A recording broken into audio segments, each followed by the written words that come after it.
Hello, नमस्कार दोस्तों। Rouse IAS में आपका स्वागत है। इजराइल फिलिस्तीन विवाद के सिलसिले में हमने एक पहली वीडियो बनाई थी, उसमें हमने डिस्कस किया था कि किस तरह एक धार्मिक विवाद ज़मीन विवाद में बदला, फिर वही ज़मीनी विवाद राजनीतिक विवाद में बदला और इस तरह 1948 में एक राष्ट्र के तौर पर इजराइल की स्थापना हमने देखी। आज हम वहाँ से आगे बढ़ते हैं और देखते हैं कि एक नकवा दिवस इजराइल फिलिस्तीन विवाद में क्या महत्व रखता है, क्यों शुरू हुआ और किसने शुरू किया। 15 मई 1948 की तारीख को फिलिस्तीनी लोग नकवा दिवस के तौर पर मनाते हैं। तो क्यों मनाते हैं? क्योंकि 14 मई 1948 को इजराइल की स्थापना हुई। तो इसका विरोध किया किसने? फिलिस्तीनियों ने। इसका विरोध क्यों किया? इसका विरोध इसलिए किया क्योंकि महज 5% यहूदी आबादी को 56% की भूमि दे दी गई। आप इस बात को इस नक्शे की मदद से समझ सकते हैं। 1917 में ये जो ग्रीन हरा हरा एरिया है, ये एरिया है फिलिस्तीन का, और ये जो ब्लू नीले रंग की डॉट डॉट एरिया है, ये है मात्र इजराइल का एरिया, यानी यहूदियों का एरिया। 1948 में स्थिति एकदम उलट हो गई। ये जो ग्रीन एरिया बचा, अब बस यही यहूदियों का एरिया, मतलब फिलिस्तीनी लोगों का एरिया बचा, और ये जो नीला नीला एरिया है, ये पूरा इजराइल को दे दिया गया। तो इतना बड़ा एरिया, इतना बड़ा क्षेत्र जब किसी देश के लोगों से छीन कर बाहरी लोगों को, और वो भी कम लोग संख्या में लोगों को दे दिया जाए, तो विरोध लाजमी है, और विरोध हुआ भी। यही विरोध गृह युद्ध में बदल गया, और गृह युद्ध की वजह से लाखों फिलिस्तीनी लोग मार दिए गए और लाखों फिलिस्तीनी लोगों को भागना पड़ा Jordan, Lebanon, Syria, West Bank, Gaza में। तो ये जो मार दिए गए, इसे नरसंहार के तौर पर देखा उन लोगों ने, और ये नरसंहार हुआ किस आधार पर था? धार्मिक आधार पर। तो इस नरसंहार को याद करने के लिए ही फिलिस्तीनी लोगों ने 15 मई की तारीख को नकवा दिवस यानी नरसंहार दिवस के रूप में मनाना शुरू किया, ताकि फिलिस्तीनी लोग इकट्ठे होकर सामूहिक भावना का अभिव्यक्ति कर सकें, सामूहिक भावना की अभिव्यक्ति कर सकें, उनमें कलेक्टिविटी आए, वो एक संयुक्त उद्देश्य की प्राप्ति में संघर्ष करने के लिए एक साथ आए। इसलिए 15 मई को हर साल दुनिया भर के फिलिस्तीनी लोग नकवा दिवस के तौर पर मनाते हैं। अब देखेंगे, नकवा दिवस मनाना तो शुरू हो गया, शरणार्थी समस्या शुरू हो चुकी थी 1948 में ही। तो शरणार्थी समस्या को समाधान करने के लिए कोई तो आगे आएगा, और आगे कौन आया? जिसने इस काम का ठेका लिया था वो था अभी नया नया बना यूएन, यूनाइटेड नेशन, संयुक्त राष्ट्र। तो संयुक्त राष्ट्र ने इस शरणार्थी समस्या से निपटने के लिए एक संस्था का गठन किया, वो है UNRWA, United Nations rehabilitation work agency for Palestine refugees. तो फिलिस्तीनी लोगों में जो शरणार्थी थे, उनकी मदद के लिए UNRWA बनाई गई। तो चलिए अगली स्लाइड में समझते हैं कि UNRWA क्या है, इसका मैंडेट क्या है। अब इस UNRWA के बारे में हम थोड़ा सा जान लेते हैं। हमने देखा कि इसकी स्थापना किस लिए हुई? शरणार्थी समस्या के समाधान के लिए। अब जैसे संस्थाएं जब कोई काम करती हैं तो वो वैध तरीके अपनाती हैं। उनमें उनका पहला तरीका होता है संकल्प पारित करना। तो संयुक्त राष्ट्र महासभा ने एक संकल्प पारित किया, जिसका नाम था संकल्प 194। अब संकल्प 194 क्या कहता था कि जो फिलिस्तीनी विस्थापित हुए हैं वो अगर लौट के आना चाहते हैं तो उन्हें यह अधिकार दिया जाना चाहिए, और संबंधित देशों को और सरकारों को इस काम में मदद करनी चाहिए। इसी को अंजाम देने के लिए इस एजेंसी की स्थापना करी गई, UNRWA। लेकिन इस UNRWA और इस संकल्प की इजराइल ने क्या कर दी? मनाही कर दी कि हम इस प्रस्ताव को नहीं मानेंगे। क्यों नहीं मानेंगे भाई? इजराइल बोला कि हमारी इससे क्या होगी, देश की जो प्रकृति है, यहूदी प्रकृति, वो खतरे में हो जाएगी। कैसे खतरा हो जाएगा?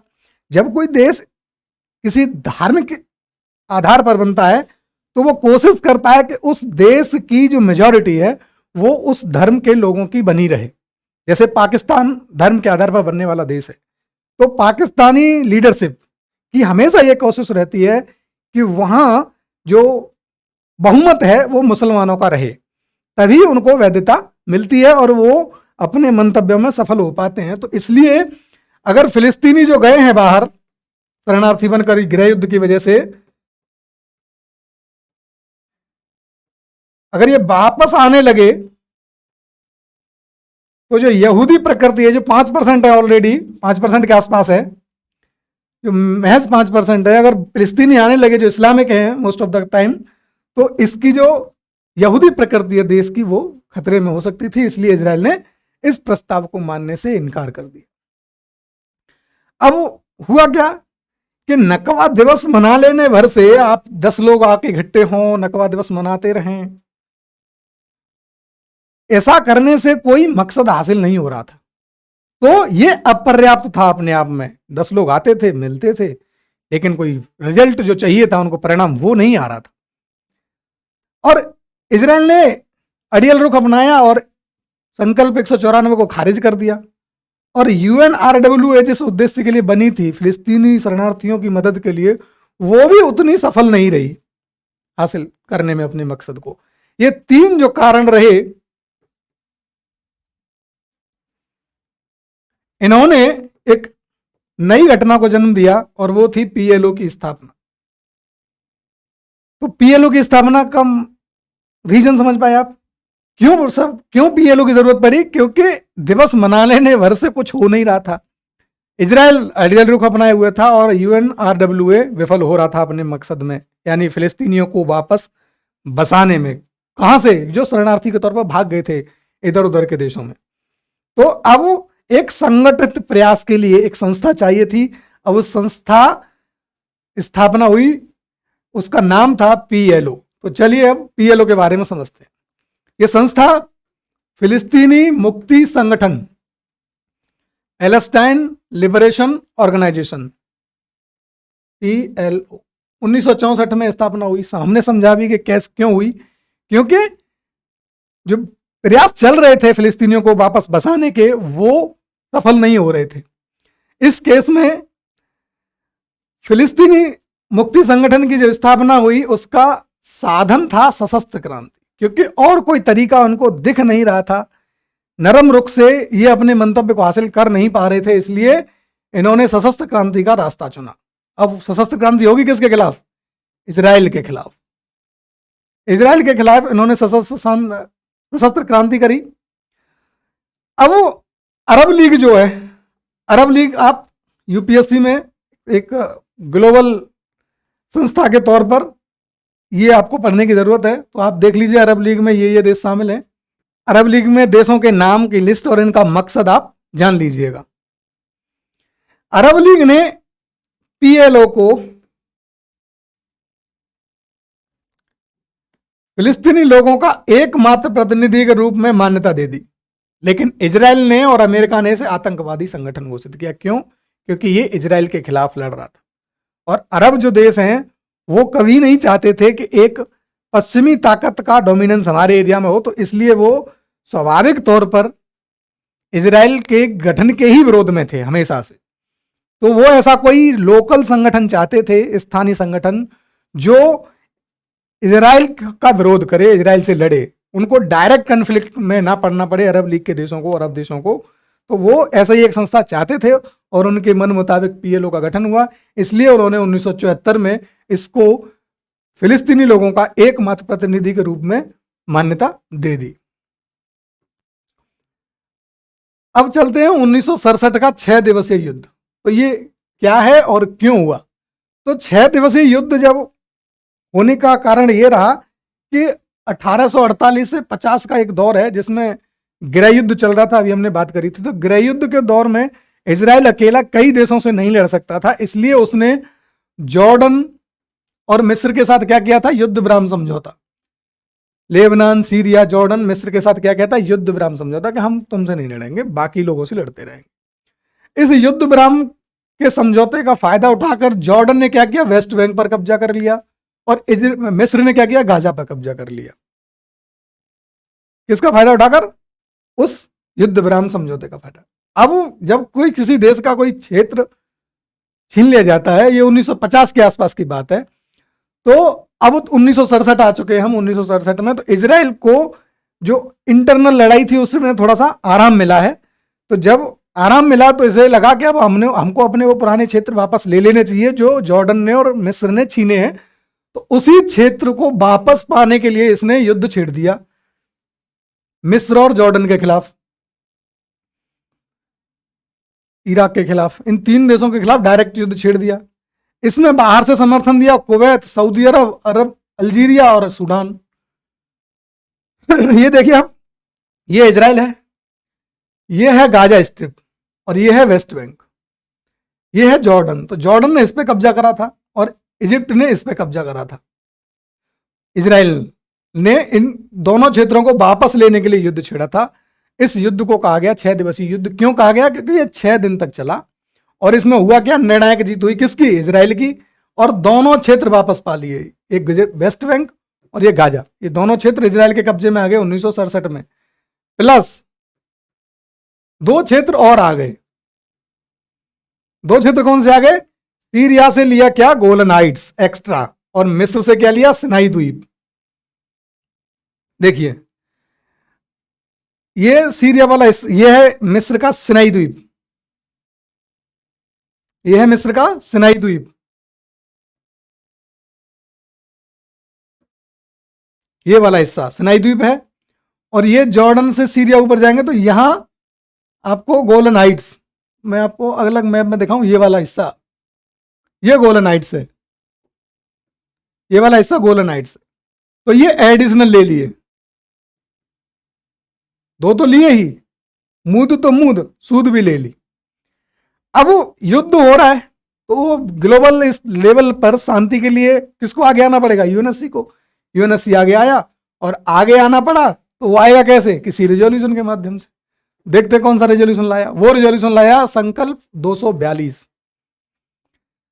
6 दिवसीय युद्ध से निपटने के लिए, बंद करवाने के लिए उसे संकल्प पारित करना पड़ा 242। और इस रक्तपात को रोकने के लिए तो 242 में क्या था कि भाई तुम कब्जा छोड़ दो। इजराइल से बोला जो 4 एरिया तुमने हासिल करे हैं 6 दिवसीय युद्ध में, उनको तुम वापस दे दो जिन जिन देशों से आपने लिए हैं। अब आपको समझना होगा कि किन किन देशों से क्या क्या लिया था। तो मिस्र था और जॉर्डन था। मिस्र से क्या क्या लिया था? 2 हिस्से, एक अपना और एक उसका। तो अपना लिया था वेस्ट बैंक, नहीं सॉरी गाजा। अपना जो मिस्र ने छीन लिया था उसको वापस लिया, वो था गाजा। और इसका एडिशनल लिया था वो था सिनाई प्रायद्वीप, सिनाई प्रायद्वीप। और जॉर्डन से क्या लिया? West Bank.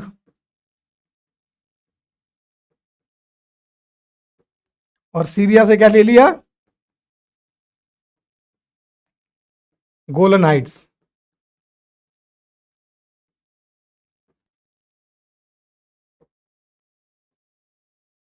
ये 4 एरिया 3 देशों से उसने छीन लिए थे। तो यूएनएससी के 242 संकल्प ने बोला, उसका प्रावधान था कि भाई तुम 3 देशों से जो 4 एरिया लिए हैं आप इनको वापस कर दो। इजराइल ने क्या किया? मना कर दिया, भाई हम नहीं देंगे, हमने ले लिया तो ले लिया। अब जब इजराइल ने मना कर दिया यूएनएससी के रेजोल्यूशन को मानने से, तो अरब देशों का इससे क्या हुआ? अपमान। और अपमान होता है किसी आदमी में तो वो क्या लेता है? बदला। और बदला लेगा तो क्या होगा? फिर अगला युद्ध होगा। उसका नाम था किपर युद्ध। तो चलिए किपर युद्ध पढ़ते हैं। यह है 1973 का किपर युद्ध, योम किपर युद्ध नाम से जाना जाता है। बैकग्राउंड इसका समझ लिया हमने। 6 दिवसीय युद्ध हुआ था, वेस्ट बैंक और इजराइल गाजा ले लिया, गोलन हाइट्स और सिनाई द्वीप मिस्र से छीन लिया। अब अपने इलाकों को वापस पाना चाहते थे अरब देश, इसलिए उन्होंने हमला किया। हमला किस किसने किया होगा? मिस्र ने और सीरिया ने, क्योंकि इनके देश, इन देशों के क्षेत्र सीधे सीधे उसने छीने थे, सिनाई और गोलन हाइट्स। इन देशों ने जब हमला किया इजराइल पर, तो अन्य भागीदार कौन कौन रहे? Jordan, Lebanon, Iraq, Algeria, Kuwait और सूडान। आप इस मैप में इनको देख सकते हैं, ठीक है। सूडान ये है,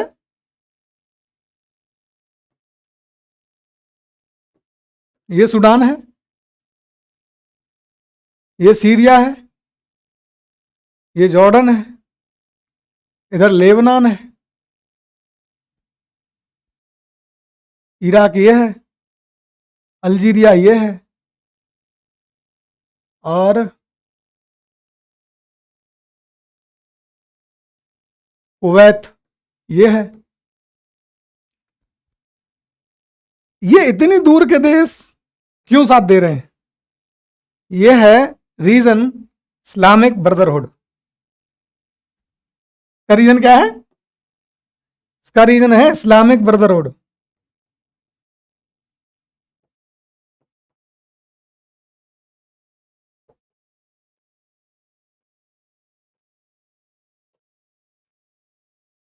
ठीक है।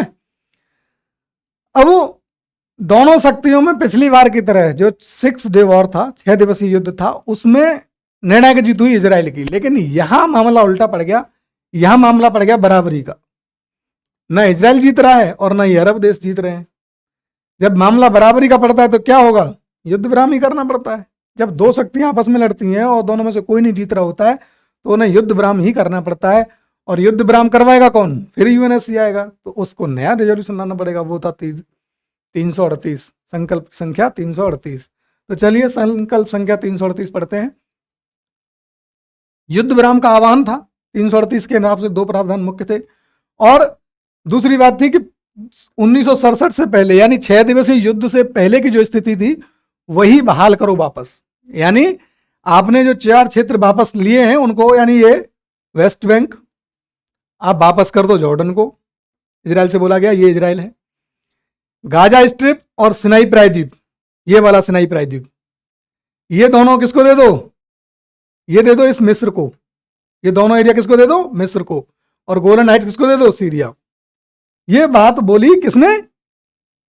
338, 338वें संकल्प ने। लेकिन इजराइल रहा अड़ियल। अड़ियल कोई क्यों होता है? 2 वजहों से कोई देश अड़ियल हो सकता है। एक तो उसकी खुद की शक्ति इतनी ज्यादा हो कि वो 100 का सामना करने में सक्षम हो, या दूसरों का उसके ऊपर हाथ हो। तो यहां थोड़ा सा मामला तो पहले वाले बिंदु का है कि थोड़ा सा सक्षम तो था, लेकिन उससे बड़ा ज्यादा रोल था कि दूसरों का हाथ था। और दूसरों का हाथ कौन था इसमें? पश्चिमी दुनिया। पश्चिमी दुनिया में मेन कौन है? यूएसए, ब्रिटेन जैसे देश सबसे ज्यादा ये है। इसको हम समझेंगे कि यूएसए इजराइल का इतना समर्थन क्यों करता है। इसके लिए वहां की इंटरनल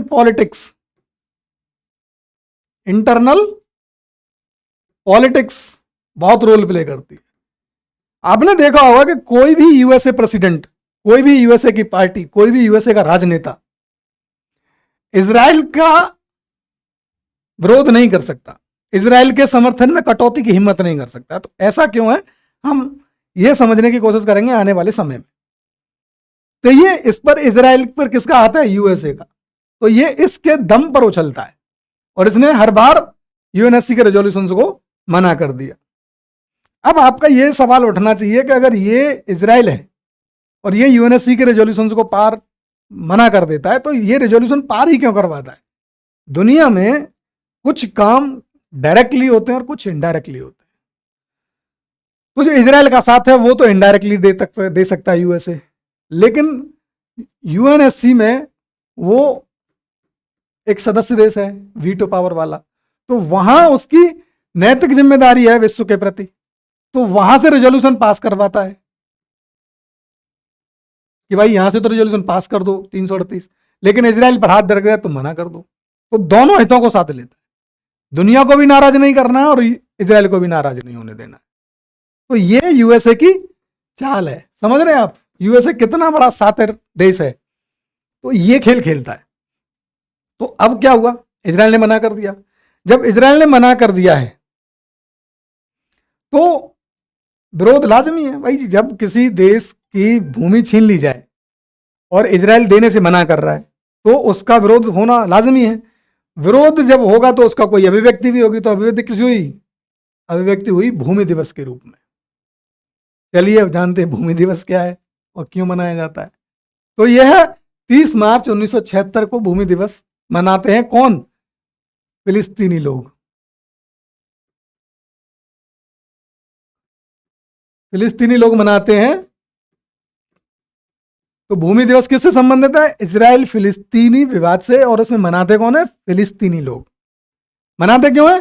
क्योंकि योम किप्पर युद्ध हुआ, 338 संकल्प पारित हुआ, लेकिन इजराइल ने इनकार कर दिया। जब इनकार किया, और कब्जा तो 4 जमीनों को जा ही चुका था, ये गोलन हाइट्स वाला, ये और सिनाई प्रायद्वीप, ये। तो ये जब एरिया छीन गए हैं, तो इस एरिया छीने जाने का विरोध, तो भूमि जब्ती, यानी छीन लेके भूमि जब्त कर ली थी इजराइल ने, तो इस भूमि जब्ती के खिलाफ ही विद्रोह हुआ। उस दिवस को एक दिवस मनाया गया कि इस पर्टिकुलर दिन को हम भूमि दिवस के तौर पर मनाएंगे। और रीजन क्या है? कि हमारी भूमि छीन ली गई है, इसको याद रखना है ताकि हम संघर्ष करते रहें। तो ये भूमि दिवस मनाने का काम हुआ। अब क्षेत्र में लगातार अशांति है, किसी न किसी रूप में, युद्धों के रूप में, विद्रोहों के रूप में, दिवसों के रूप में, आतंक घटनाओं के रूप में, किसी न किसी फॉर्म में लगातार अशांति बनी हुई है। जब अशांति किसी क्षेत्र में लगातार बनी रहती है, तो वैश्विक शक्तियों के लिए चिंता की विषय होती है। वैश्विक शक्तियों में 2 पोलर वर्ल्ड था, उसमें यूएसए और यूएसएसआर। जो यूएसए है, इसको दुनिया में, आप अगर वर्ल्ड मैप पे चलें कहीं, ये वर्ल्ड मैप है, ये यूएसए है। यहां कहीं इजराइल फिलिस्तीन विवाद चल रहा है, ये मिडिल ईस्ट है पूरा एरिया। अगर ये एरिया पूरा मिडिल ईस्ट है और ये यूएसए है, तो इसको 2 चीजें चाहिए कि ये ट्रेड है, पूरा मार्केट है इधर, ये इंडिया इधर का ट्रेड रूट है, और ये यूरोप से भी कनेक्टिंग का पॉइंट है। तो यूएसए को चाहिए कि यहां से तो इसे ऑयल चाहिए मिडिल ईस्ट से, और यहां की मार्केट भी चाहिए। क्या चाहिए? मार्केट भी चाहिए। तो ऑयल और मार्केट चाहिए इसको। अब अगर यहां अशांति है, तो यूएसए क्या कोशिश करेगा कि इस क्षेत्र में कम से कम शांति तो स्थापित हो, ताकि इसके अपने हित, 2 हित हैं, कौन से? एक तो ऑयल चाहिए और दूसरा मार्केट। इस ऑयल और मार्केट की प्राप्ति की कोशिश में यूएसए की इच्छा थी कि यहां शांति स्थापित हो।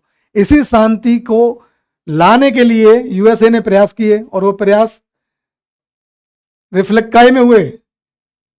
कैंप डेविड समझौते के रूप में। इस स्लाइड पर थे हम। तो अभिव्यक्ति किस रूप में होगी? कैंप डेविड समझौते के रूप में। तो यूएसए ने बोला भाई इजराइल से और मिस्र से, भाई तुम शांत रहो, तुम दोनों तो कम से कम शांत हो जाओ, तो तुम दोनों एक बार शांति समझौता करो। और यह शांति समझौता जाना गया कैंप डेविड समझौते के नाम से, जो 1978 में हुआ। किस किस के बीच में होगा? इजराइल, ये वाला इजराइल, और ये इजिप्ट। इन दोनों देशों के नेता आपस में मिले और इन्होंने सौहार्दपूर्ण संबंध बनाने के लिए एक समझौता किया। इसे नाम दिया गया कैंप डेविड समझौता। करवाया किसने?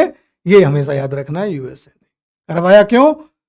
उसको शांति से कोई मतलब नहीं है, अब वो उसे तेल चाहिए और अब व्यापार चाहिए, मार्केट चाहिए। तो उसने अपने हितों को साधने के लिए एक कैंप डेविड समझौतों को अंजाम दिलवाया। अब हुआ क्या? 1964 में जो पीएलओ बनी थी, वो इजराइल के खिलाफ बनी थी, लेकिन इसका रुख नरम होने लगा है। अब इजराइल के खिलाफ इतनी मुखर नहीं रही है, और इजराइल का प्रभाव भी बढ़ता जा रहा है उस क्षेत्र में, क्योंकि अब कोई विरोध ही नहीं रहे, लोग शांति समझौता करने लगे। इजराइल ने तो, मतलब मिस्र ने इजराइल को देश मान लिया है, समझ लिया है, और अब एक दूसरे के साथ समझौता भी कर रहे हैं, शांति समझौता। तो हुआ क्या? फिलिस्तीन की अलग देश के रूप में जो मांग थी, वो कमजोर पड़ने लगी।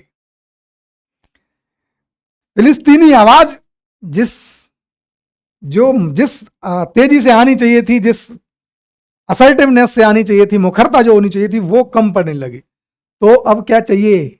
जब कोई आंदोलन धीमा पड़ने लगता है, तो नई आवाज उठती है।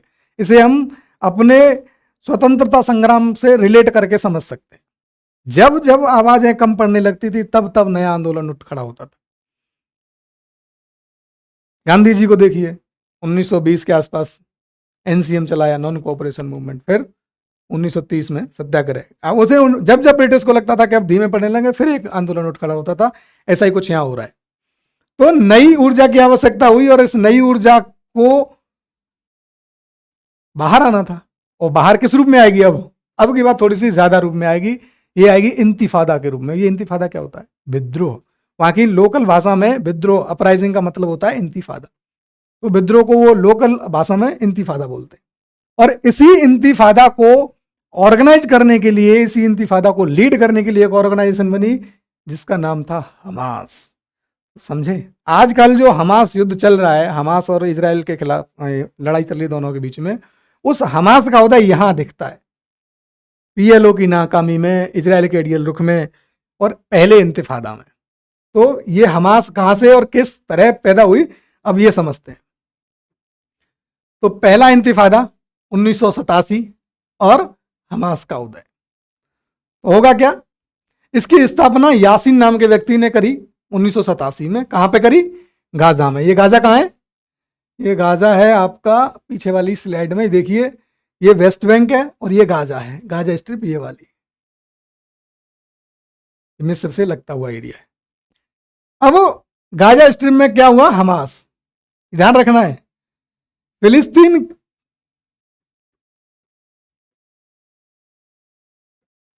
फिलिस्तीन में दो डोमिनेंट ग्रुप हैं, एक है हमास और एक है पीएलओ। ये पीएलओ और हमास दो एक ही देश की पार्टियां समझ सकते हैं, लेकिन दोनों का क्षेत्र अलग अलग है। जो हमास है वो यहां पर है और जो पीएलओ है वो यहां पर है, वेस्ट बैंक।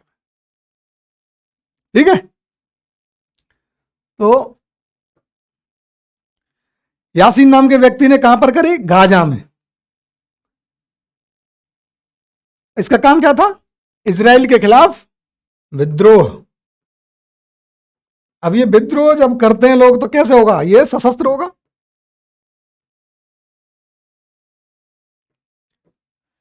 तो इस सशस्त्र विद्रोह था किसके खिलाफ? इजराइल के खिलाफ। तो अमेरिका और इजराइल कौन है?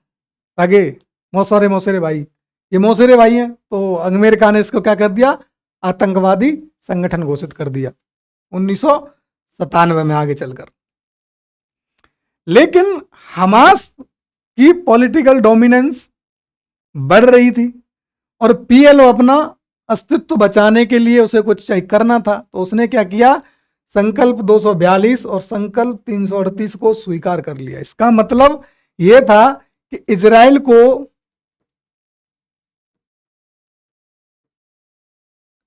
को एक देश के तौर पर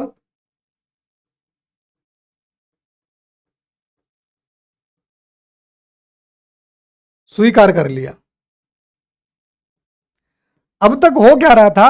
जितने भी अरब देश थे और जितने भी फिलिस्तीनी संगठन थे, इंक्लूडिंग पीएलओ, ये बोलते थे कि हम इजराइल को मिटा देंगे,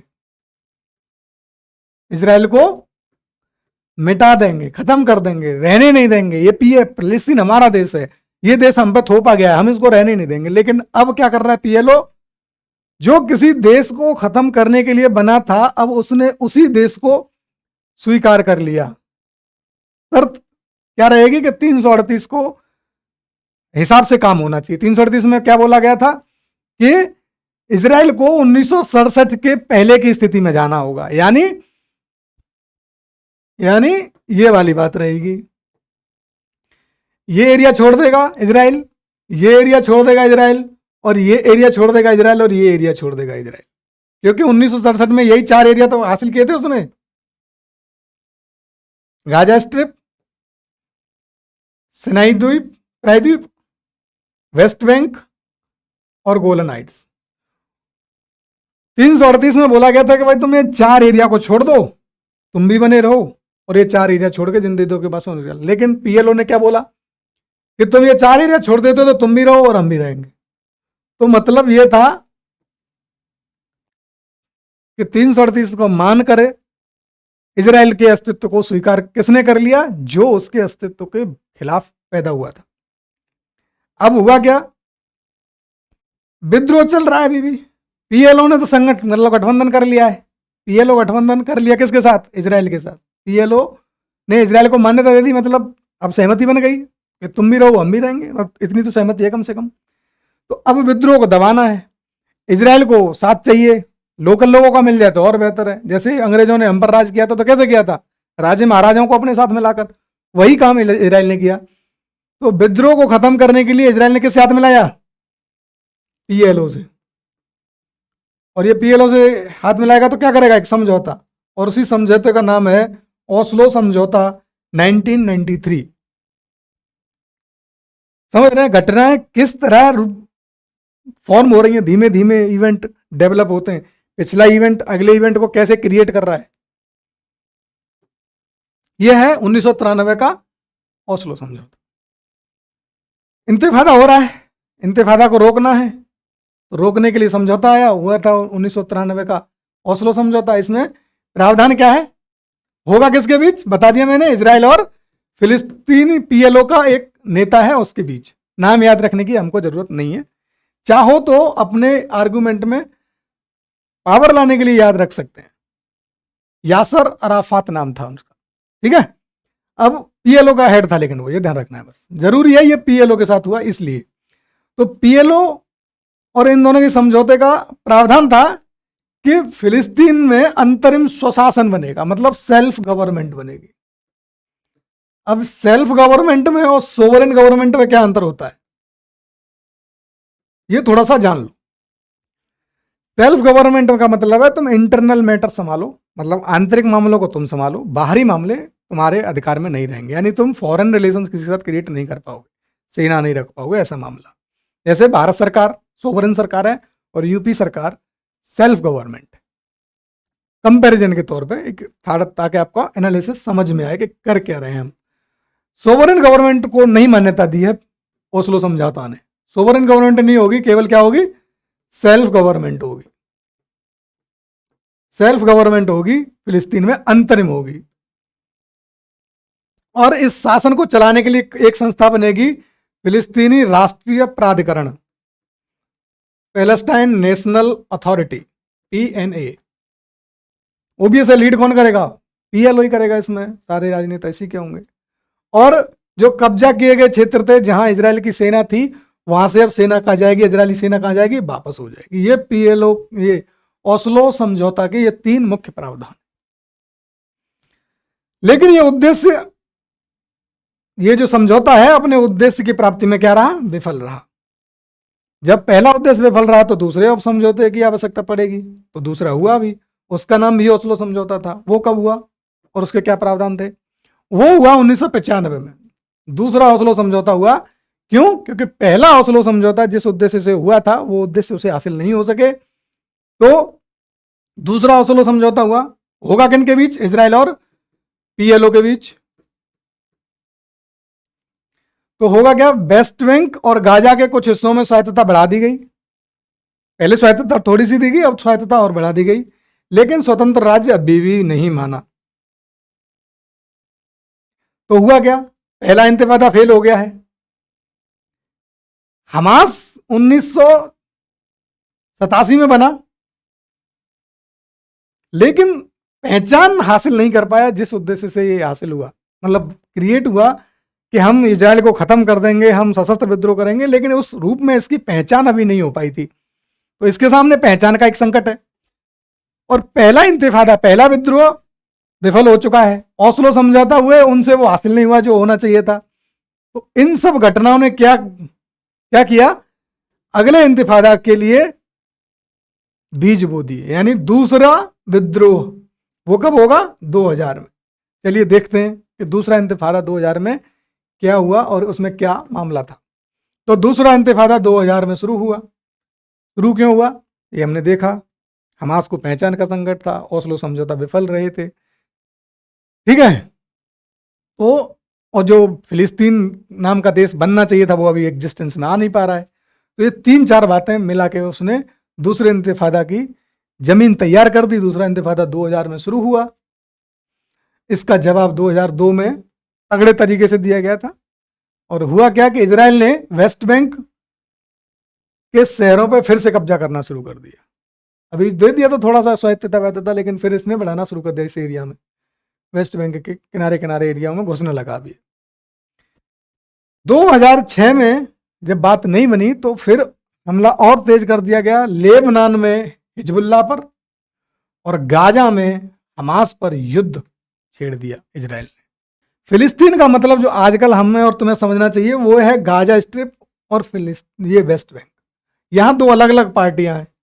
तो फिलिस्तीन का मतलब हमारे लिए क्या होना चाहिए? फिलिस्तीन का मतलब है Gaza strip plus West Bank, और यहां दो अलग अलग पार्टियां हैं, यहां है हमास और यहां है पीएलओ। ठीक है। अब 2018 में आ जाते हैं। यहां क्या हुआ कि अमेरिकी दूतावास है तेल अवीव में था 2018 तक। ट्रंप साहब ने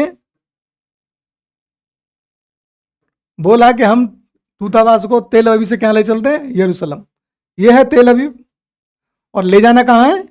वही पवित्र शहर जेरूशलेम। जेरूशलेम में ले जाएंगे। और यहां ले जाने का क्या मतलब है?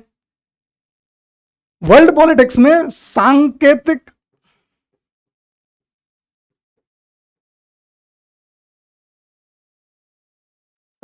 कामों का बहुत महत्व है, और से काम केवल संकेत पर तौर किए जाते हैं। सांकेतिक काम है। तो ये एक संकेत था कि आप तेल अवीव की राजधानी, मतलब इजराइल जो है तेल अवीव तक राजधानी बनाए हुए है, आप इसे राजधानी बनाओ जेरूशलेम को। जेरूशलेम जिसके लिए मुख्य लड़ाई है, क्योंकि यही पवित्र शहर है। क्यों पवित्र शहर है? यहूदी, ईसाई और इस्लाम,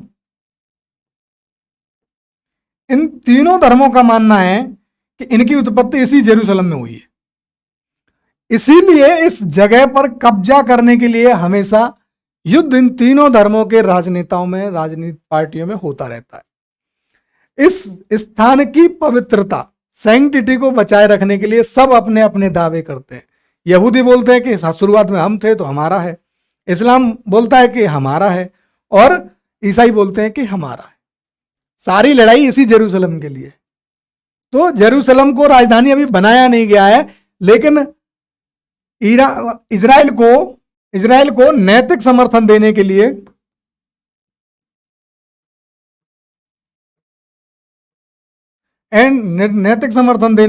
ट्रंप ने अपनी जो दूतावास था वो तेल अवीव से यरूशलेम में स्थापित करने की घोषणा कर दी।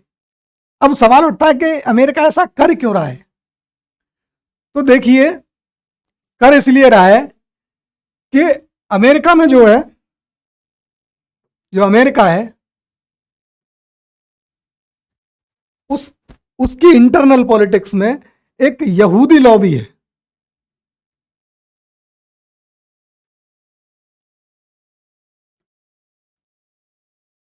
यहूदी लॉबी मतलब यहूदियों का बहुत बड़ा रोल है वहां।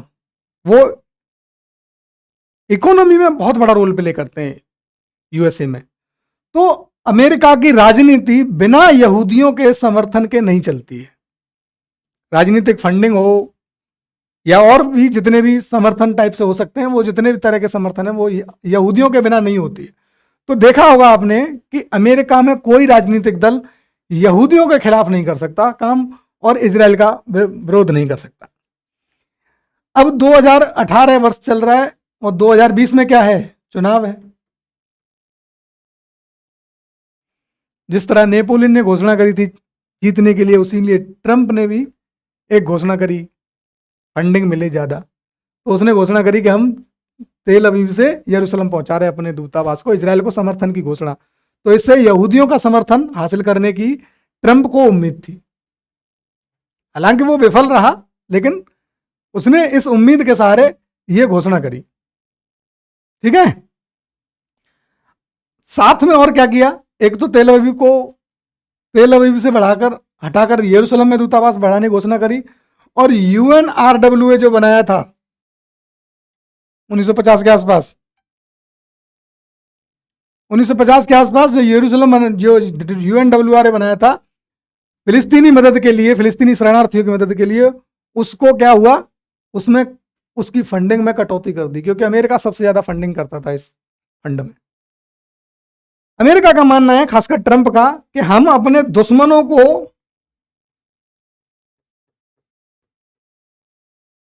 को मदद क्यों दें। और फिलिस्तीनी अमेरिका के साफ साफ दुश्मन है ट्रंप के हिसाब से, क्योंकि वो इजराइल के खिलाफ युद्ध लड़ रहे हैं। अब आ जाते हैं 2023 के वर्तमान युद्ध जो इजराइल और हमास के बीच में चल रहा है। आज की वीडियो को हम यहीं समाप्त करेंगे, क्योंकि बहुत लंबी हो जाएगी अगर हम ये भी पढ़ेंगे। लेकिन हिंट दे देते हैं कि आने वाली वीडियो में हम किन किन मुद्दों पर चर्चा करेंगे। तो पार्ट 3 में आप जान पाएंगे कि आज का जो युद्ध चल रहा है उसके मुख्य कारण क्या क्या है, भू राजनीति पर इस युद्ध का प्रभाव क्या होगा, राजनीतिक प्रभाव, आर्थिक प्रभाव, या और जो भी प्रभाव, सामाजिक प्रभाव हो सकते हैं, उस पर इसका क्या प्रभाव होगा। भारत और फिलिस्तीनी संबंध क्या हैं, उनमें क्या उतार चढ़ाव आए हैं, कैसे भारत ने फिलिस्तीन को मान्यता दी, कैसे नहीं दी, DI-1 पॉलिसी क्या है, वो समझेंगे। फिर भारत और इजराइल संबंध 1950 से लेकर आज तक, कि भारत का इजराइल से कैसा संबंध रहा, कब मान्यता दी, क्यों मान्यता दी, पहले क्यों मान्यता नहीं दी, वो सब बातें, और भारत पर इस संघर्ष का क्या प्रभाव होगा। एक तो हमने दुनिया पर प्रभाव देखा, अब भारत पर भी उसके प्रभावों की चर्चा हम आने वाले वीडियो में करेंगे। तो आज हम अपनी वीडियो को यहीं समाप्त करते हैं। धन्यवाद।